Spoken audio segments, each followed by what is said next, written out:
Now, Brand Esports, though, they're the ones who can up the tempo early on because they do have the vision being able to be provided by the Farsa. Oh, for the Selena, rather. That's a lot of information and will limit the rotations and movements of Jay over on Onic Esports as well as Hate because they're going to be a tandem. They're going to be going around together. It's going to be tough for Onic Esports, especially for Hate if he is left alone to farm. He's always going to need to have someone with him. This is a very important matchup that the observers are highlighting. It's a Jay and the Lusty matchup. You cannot blame them because these are the roaming supports that both of these teams need to go online. And speaking of which, Jay is already low on HP, will get stunned up by the Abyssal Arrow, and few will secure the first blood in that game. Okay, so now Jay has to be careful of how he's rotating because you don't want so much death on that Estes because Estes is also going to need to be able to build up the support items, specifically if he wants to get a Courage Mask really quickly. That'll be very great for the Bruno to have that Encourage buff with him. Now, I want to focus a little bit on the matchup between FlapTZ and Iyaknu. The side laners here actually switched lanes. Yes, that's a good eye. I was actually expecting FlapTZ to be down there in the bottom lane, but as I say that, Lusty will actually try to prevent Reba from falling down here because this is a 3-man presence from Onic PH. And Hate manages to secure the kill onto Rebo. Lusty stuck behind this turret, under his turret for protection, and Jay and Dilar will go ahead and oblige them with another kill, potentially, but Lusty manages to survive it out regardless. Now, I said Bren Esports would be the one who would be upping the tempo. They initially did, but then that was more of a response to Onic Esports and their aggressive invades. Now, look at that! So much damage taken out of the turret, so much health taken out of the turret. This is going to open up the turtle for Bren Esports, which the TZ brothers are already taken, but Onic is just eyeing out this turret here. They're sort of playing how Signal Ultra played against them in game number 1, where they just hardcore pushed focused one lane. Now this is going to be bad news for the Bane of Rebo because it's going to take him such a long time to build up. Rebo, with that magic build, Bane likes to build that Clock of Destiny first. And we all know the sooner you get the Clock of Destiny, the more effective it will be. So bad news there for Bren and Rebo. Will that be the fastest turret tick that we've had in the league? I feel like it is. Potentially. That's like 2 minutes into the game, already the first turret down. Yeah, I'm going through my stats and I cannot find it, but I think it is. That was really, really quick. As quick as the hedgehogs that they are, because they are not... No, wait, are they hedgehogs? Onyx? Hedgehogs? Like, yeah, they're hedgehogs. Okay. That's a hedgehog. They're supersonic hedgehogs there for securing that bottom lane turret, as now they're focusing more on the top lane here to get the attention away from Bren from the next turtle that's spawning in about a minute. And they're trying to put FlapTZ in a disadvantage here. Yep, FlapTZ already forced to use that heal, and now watch Rebo. Because of what happened in this lane, now he's forced to join in the fights for Bren Esports to help them out more and potentially get gold from mid and with the pickoffs or the skirmishes that might happen in the other parts of the map. But now Bren has to balance that with managing Iyaknu's Alice, who is getting free farm down bot. Getting free farm, and Rebo's not getting any free farm whatsoever. He's forced to play in the mid lane as well because he's no longer safe in the bottom lane. As I say that, being not safe is FlapTZ, but Few is on standby to help out his teammates. He'll make it out alive. Yeah, despite all of that, Rebo already able to pick up his Clock of Destiny before the 4th minute, so the delay wasn't as bad as it could have been, but because of how Onic Esports were able to handle the start of the game, yes, they lost the turtle, but because of the fact that they got the first turret of the game, it wasn't that bad. The Abyssal Arrow connects onto Iyaknu, and this has to be a kill onto him. Oh, the stop. Yeah. Yeah, the flicker. Yeah. Great closeout there by Few using the flicker, and that Iyaknu should not have given that kill. He can do that if the rest of Onic are nearby. If you see Jay, Kyrie, or Hate rotating down towards mid to help finish off that engagement, go ahead. But then at the same time, can't blame Iyaknu so much because he was also surprised. It was either, I believe it was Few who was hiding out. So he wasn't able to see that it was actually a 2-on-1. Maybe if it was a 1-on-1 and he could have sidestepped the deadly catch, it would have worked. But now, despite Onic having a really hot start, the first two turtles of the game now goes over to Bren Esports. Another one for Carl Teasy, who's been relatively left undisturbed. Yaka finally picks up the Clock of Destiny for himself. Still not going to be a factor here, though, because not a lot of stacks available for this Alice. And they are focusing a lot of the attention here over at the top lane. Real World Manipulation will be committed to zone out the members here of Bren Esports. But Flap TZ is not deterred. Lusty looking for an opportunity to pop the ult. The micro stun from Iaknu gets Lusty, and that converts the kill onto Hate. But Hate will get traded out by Carl TZ as he joins in on the trade.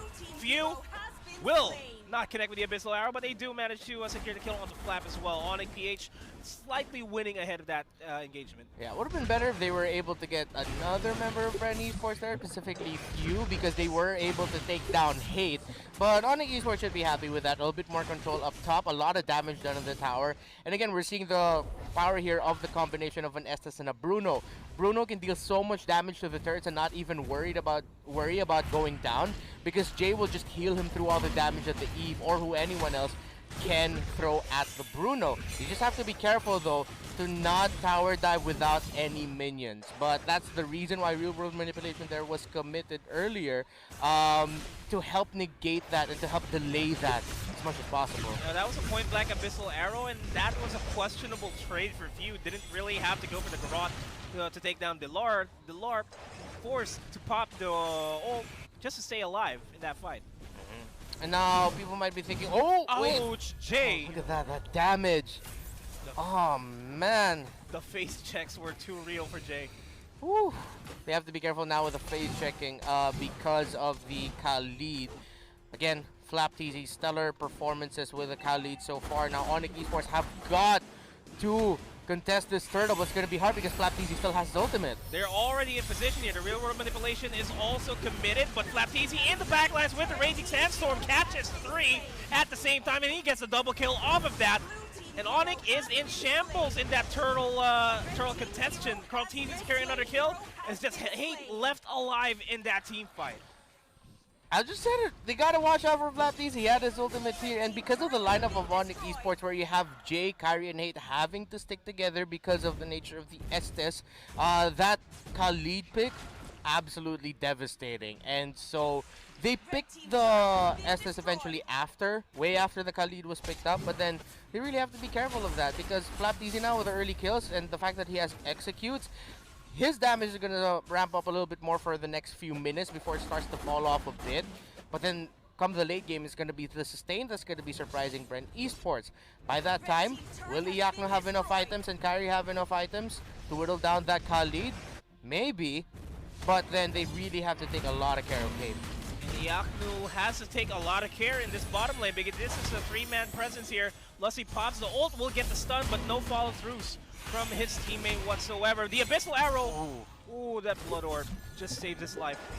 Really close. So with the courage, they are going to amp up the tempo to try to break down that turret. They have already broken down the top lane turret, but Dilar here might get broken. He might break Carl TZ first before he breaks. And Lusty, Few, and Flap TZ are rejoining on the fray. Dilar still alive, and he's dead because of that Abyssal. Oh, barely 1 HP in the Dream. Another one. Lusty is down. Good trades there for Onic H. Fantastic response there by Onic. Again, the courage mask, the encourage buff coming in from Jay, popping up just in the nick of time. Pretty sure Dilar, though, feels a little bit kind of telling Kyrie, yo, that was my kill, man, but okay. Kill secured instead of kill stolen. Teamwork makes the dream work. Yeah. All right, go ahead. But yeah, that was a fantastic play by Kyrie to drop down that manipulation there. It stopped the momentum of Bren Esports to actually fight that fight even more aggressively. They had to think twice about going in. It's the first turtle secured by Onic PH this entire game. That's also the last turtle that we'll have throughout this entire game. And they already forced out the deadly catch from Rebo. If anything, that is a small opening for a fight here in the mid lane, as they are trying to oblige Bren with a team fight for their own to gain control of the Lord priority in the bottom side of the river. Now, looking at how things are, what are the engagements that Onic needs in order to get the edge against Bren? Well, they can go for counter engages, bait Bren Esports into making the first move. But then at the same time, they have to be careful of where FlapTZ is. If they don't have that much information where he is, they can go for like a half commit. Don't blow all the abilities just yet, but make sure that Jay is in a right enough position to heal the crowd through for when that Raging Sandstorm and the Desert Tornadoes come in. FlapTZ is rejoining the fray here for Bren Esports. Onic PH will just have to play it as safe as possible. They're playing without Iaknu anywhere near them. They need to get priority over the Lord spawn here just to get that mid lane turret down. That is the objective that Onic PH wants here. Yeah, now Bren Esports have good control of the map. They have an alright lead, not a massive one, but a lead nonetheless. But then again, they really need to get to Hate, because if Hate survives a fight long enough, and Jay as well, it's going to be bad news for Bren. But again, Bren Esports has the right tools to dive into that back line and to be able to catch out those members. Then it's going to be up to Dilar and Iaknu, specifically Iaknu, to get his stunts off in time, stop the momentum of Bren Esports. That happens. Now Onic, they're starting to roam together as four. That is the strength of their lineup here. Hopefully Iaknu is always going to be nearby, maybe just a lane away to help rotate. But his HP is nowhere near being full now because he is currently being bursted down. The real world manipulation will also be used up as well by Kyrie. He's stuck in between the rock and the hard place. FlapTZ already using the Raging Sandstorm to deter any more further pushes here. And I like the focus of Onic PH here to just secure the bottom lane to get priority over this Lord, but they don't have it now. Yeah, they're forced to rotate up top because of the minion waves there, and they have to defend it. They're probably going to try to rush getting to the Lord, but Bren Esports have made way too much progress with it. This is going to be the first Lord going to Bren Esports. Now Onic are going to have to play defensively and wait, but again the question is, do they have enough burst damage? We know Hate and the Bruno really hurts at this point, but then the burst magic damage isn't completely there yet. It's an Oracle and an Ice Queen wand already picked up there by Kyrie's Eve, so more for the support mentality type of Eve. And because of the presence of the Khalid, again I keep going back to the Khalid, it's just something that can really disrupt Onic because it's also empowered by the presence of the Matilda, who can give him shields and even a quick out if FlapTZ needs to get out of there. This is already the siege for Bren Esports. They're just applying just the right amount of pressure to the Lord to do his damage over in the top lane while they're focusing their attention in the mid lane and the bottom lane, with FlapTZ focusing on the bottom lane instead, getting the Abyssal Arrow connection onto the Lord to try to delay any potential defenses here, and Bren is applying a lot of pressure, but the Lord diving in way too deep inside the members of Bren Esports here. Should not have done that. Forcing him back to reset his HP, gets the Abyssal Arrow connection once again. Iaknu will make it out alive in this fight, but the turret in the top lane will not. It could be 3 or 4 minutes away from a Bren Esports win. They don't necessarily have to wait that long to get that Lord to go for the push, because they can just force the issue. And here comes the real world manipulation with the Matilda ult by Lusty catching just one member from Onic PH here. It's more than enough for Onic to collapse onto the members here, but the damage output of Bren is just too real onto Iaknu, and Iaknu has to reset, and they will lose the lore in the process here. FlapTZ dives in, and he's going to get traded out by Hate. Hate slowly starting to hurt here for Bren Esports. They're backing off. Carl TZ gets the suppression. Oh, Iaknu actually goes for the correct suppression there. Then the cash will be thrown out, and this is Onic losing their turret and losing one member in the process. Man, good thing Iaknu had the Winter Truncheon by that time, because if he didn't, Carl TZ would have been able to burst him down relatively quickly. I think he took down close to 40% or even 50% of the health of that Alice. And despite the fact that it was Rebo's lane broken first, it's Iaknu's Alice who's having a hard time here. I guess we could add that to the fact that because of the lane being pushed out that fast, she wasn't really able to get the stack that she needed when it matters the most. And this turret will fall down soon enough, and Galar as well, just barely surviving that onslaught of punishes that Bren has been throwing. They have a lot of sustain, but Bren Esports, they're dealing a lot of damage. Eventually that sustain can get tired, you know, the cooldowns are gonna run out. The Collar Inferno is no longer gonna be in effect. And Bren Esports, with the damage they're dealing and the damage that Onic Esports can't deal, well, Bren Esports might just take the cake. See the one slide opening, and that deadly catch might be the opening because they get hate, they get the Lord down to low HP. Not a lot of members relatively healthy there after that engagement, but this opens Bren up for the Lord that's spawning in 45 seconds. Yeah, Onic is just going to be stuck in base or on their side of the jungle and the river here. Even when they get to their jungle, there won't be a lot of camps there left for them to take. So they're really just going to be forced to play defensively here.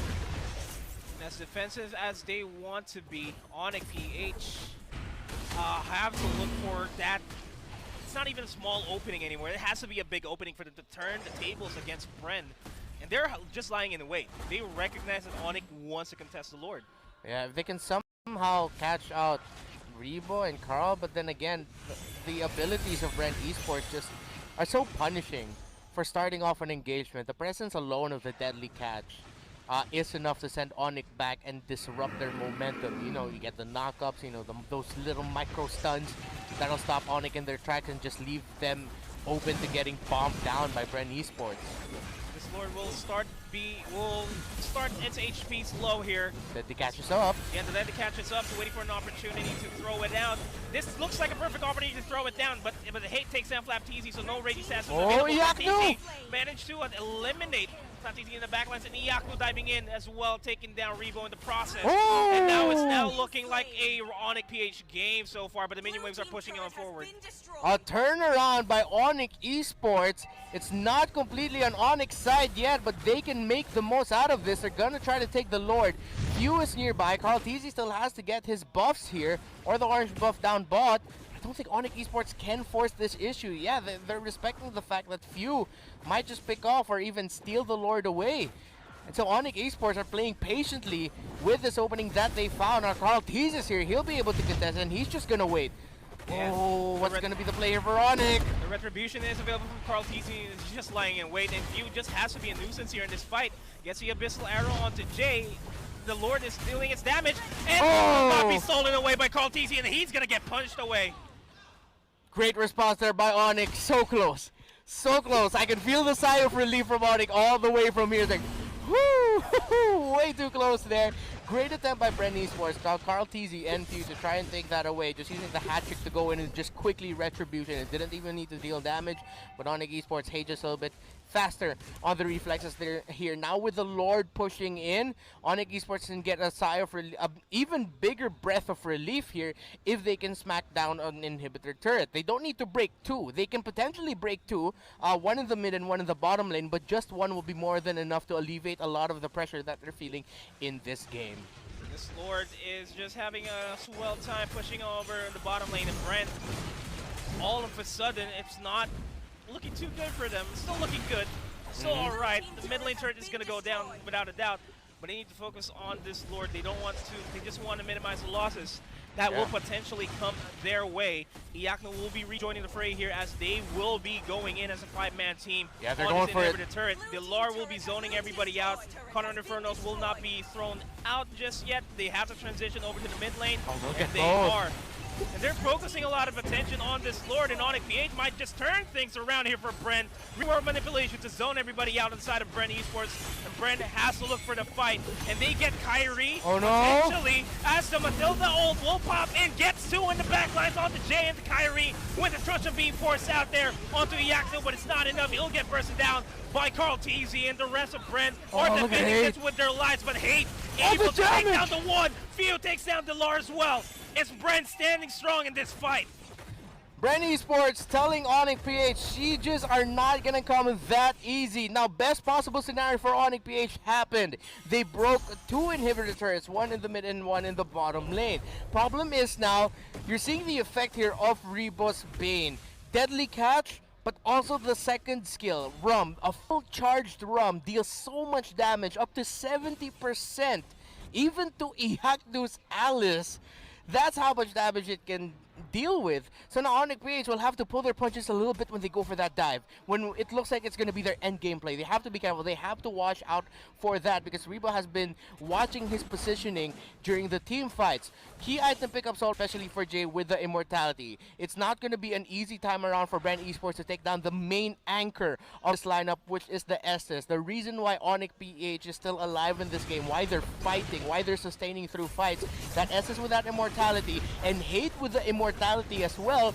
Chances here for Onic PH to actually go for a second round and turn it around on Bren Esports' head if Bren isn't careful. Bren needs to look for an opening here to secure the Lord for themselves or potentially the game, and they potentially find that onto Delar. Cauldron Inferno will already be used up by him.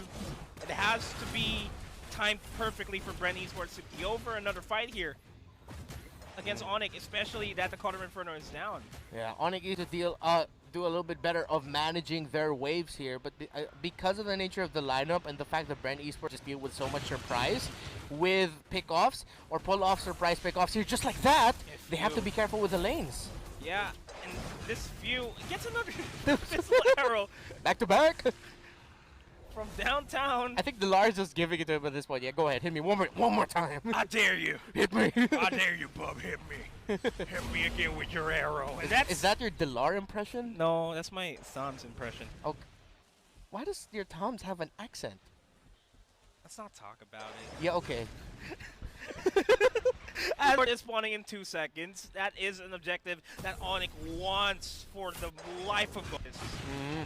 But with how Bren Esports are managing the waves, especially in the mid and in the bottom, it's going to be really hard because at one point Iyaknu's going to be forced to go back here, and so it's going to be a 4-man lineup here for Onic to contest this Lord. Exactly what's happening right now. And Delar's already in position to contest this. The sights can be thrown out to really zone out the members here. Here comes Flap. Flap is, yes, rejoining in the fight. Does have the Raging Sandstorm available. Will not be using.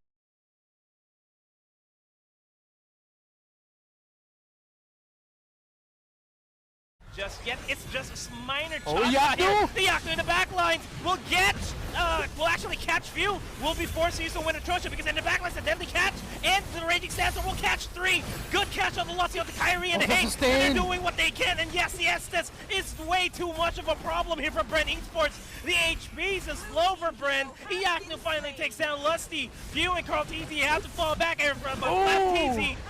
Will take down the 1. Kyrie will also take down Carl TZ. The numbers are too high. The respawn timers is too high here for Bren. Too much sustain. Bren Esports handled that fight really well. The counter punch looked real. Iyaknu, of course, initially starting off that fight, but then Bren Esports just couldn't out-damage the pure sustain that Onic is dishing out. Flap TZ's trying to go for something here, but of course, as expected, he's gonna get taken out, and that is sure to be a Lord for Onic. That is a free Lord for them. There's no chance that Bren can secure this Lord for themselves, but they're instead, pushing it. Yeah, they just want to have insurance here. Yep. If they can't secure the Lord, there is still a chance for Rebo to steal the Lord. And speaking of which, we'll get immobilized and eliminated.